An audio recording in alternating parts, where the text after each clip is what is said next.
Ladies and gentlemen, please welcome the President of the United States, Joseph R. Biden, Jr.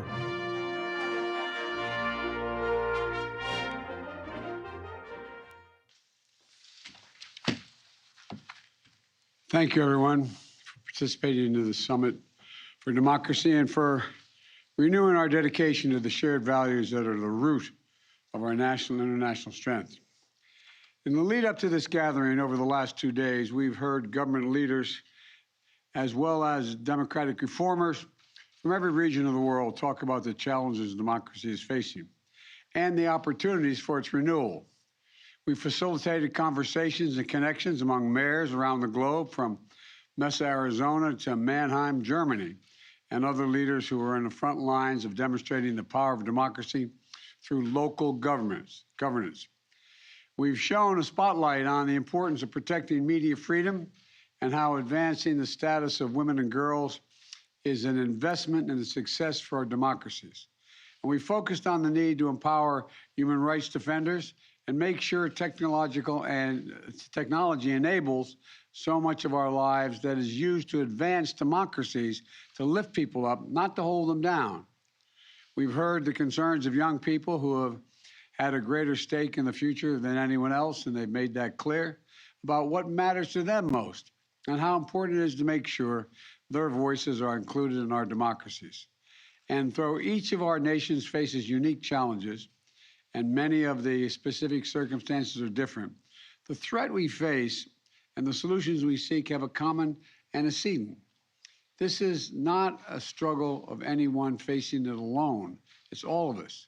And the commitments we've made to ourselves, to our own people, to one another, will not only strengthen our own democracies by pushing back against autocracies, fighting corruption, and promoting human rights for all people.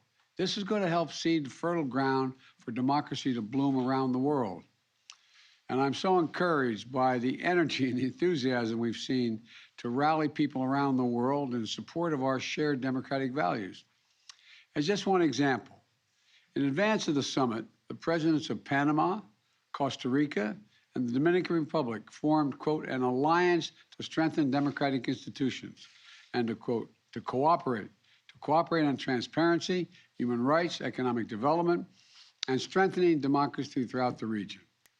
This is the sort of inspiring commitment and partnerships that I hope we'll see more of as we undertake this issue in the next year of action.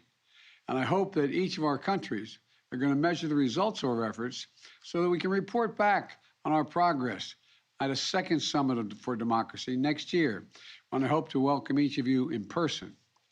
For our part, as I said yesterday, the United States is committed to strengthening our democracy at home and to working with parties around the world, around the globe, to prove that democracies can deliver for people on issues that matter most to them.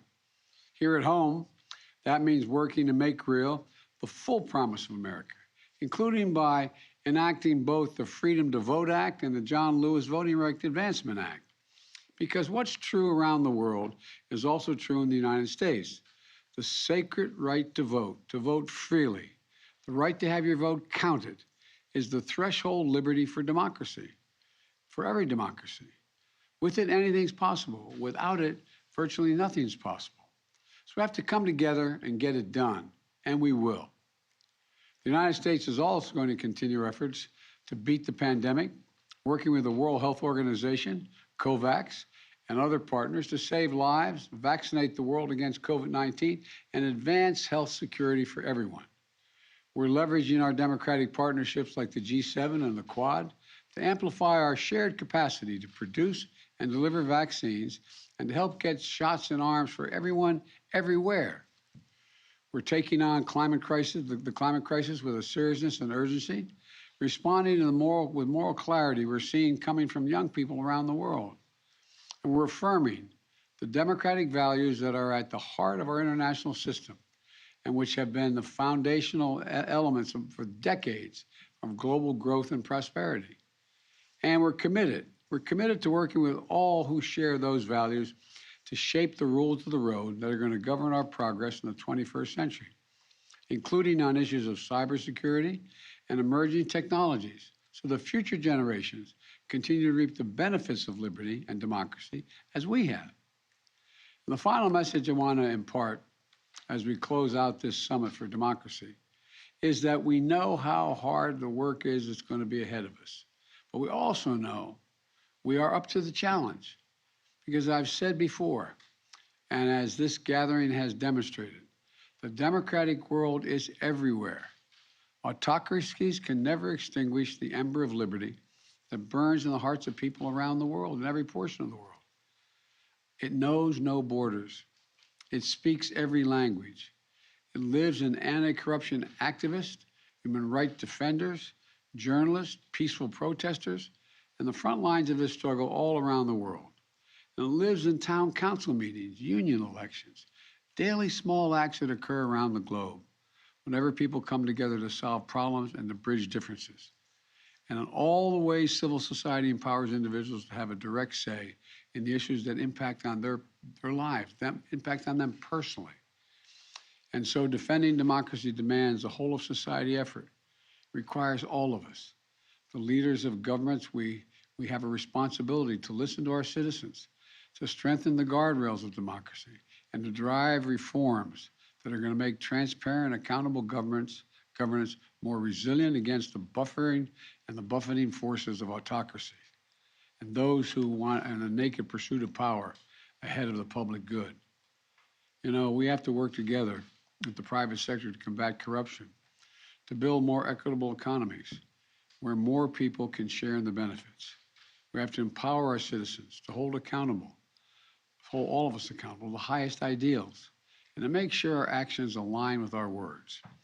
And as we close out the first gathering, let's together reaffirm our determination that the future will belong to those who embrace human dignity, not those who trample it, who unleash the potential of their people, not those who stifle it, and who give their people the ability to breathe free, not those who seek to suffocate their people with an iron hand.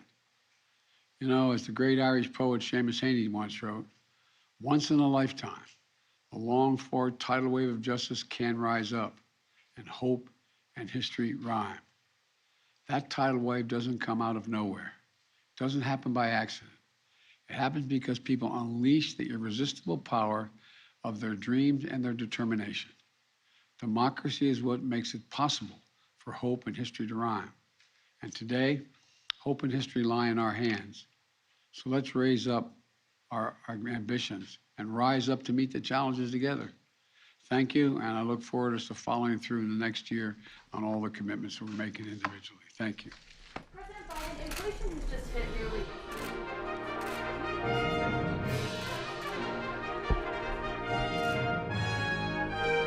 the crisis, and I think you'll see it change sooner than quicker than more rapidly than it will take than most people think.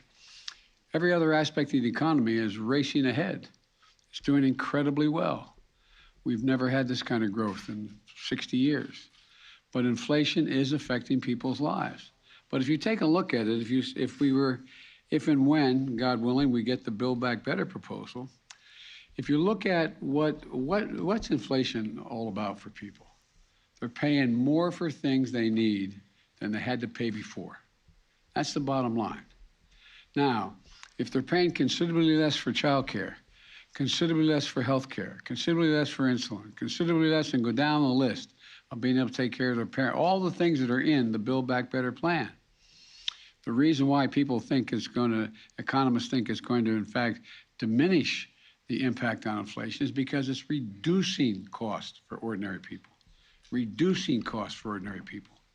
So I think but in the meantime, in order to get that up and running, and we don't have a single Republican willing to support it yet, in order to get that up and running, it's going to be focused all on the downside. The downside is prices have gone up because of supply chain concerns.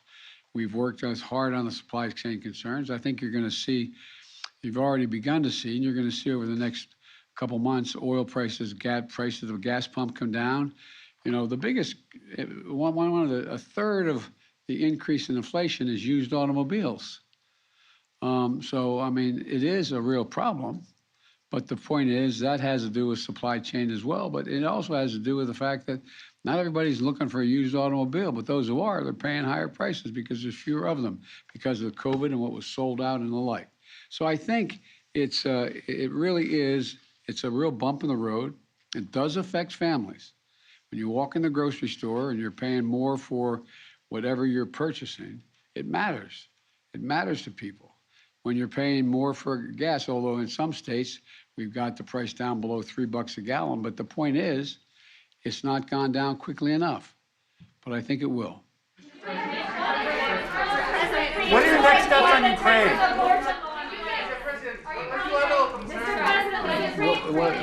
What's the follow-up? I'm sorry. On board with the inflation numbers this high with the Build Back Better bill? Well, I don't know the answer to that. I'm going to be talking to him at the beginning of the week. And I think if you look at what most people are saying, most of the economists are saying, this Build Back Better bill is not going to increase inflation. It'll diminish inflation. It has a negative impact on inflation. It doesn't raise inflation. But that's hard for people to think about right now because inflation is up and there's a direct correlation in most people's mind. Well, why is inflation? Well, government's spending money. Well, that's not the reason for the inflation. The reason for the inflation is that we have a supply chain problem that is really severe and is causing a significant increase in prices in things that, in fact, are hard to get access to. Because at the bottom of it all is COVID. COVID has had a serious impact on the ability to produce a whole lot of necessary products, particularly those imported from the Pacific and other places. I'll take your question and start. What's your response to the Supreme Court leaving the Texas abortion law in place, and what specifically are you going to do? Well, my problem is I haven't seen it. I just got back. I just walked here from delivering Bob Dole's eulogy, so I haven't seen the report. I will take a look at what the Supreme Court said. I don't know what it said. I don't know what it said because the last 3 hours I've been involved with Bob Dole's eulogy and funeral. But I will have a comment. The law remains intact. Well, I'm not going to comment on something I don't know yet, but I will comment. Thank you all so very much. Are you going to move forward with extraditing Julian Assange?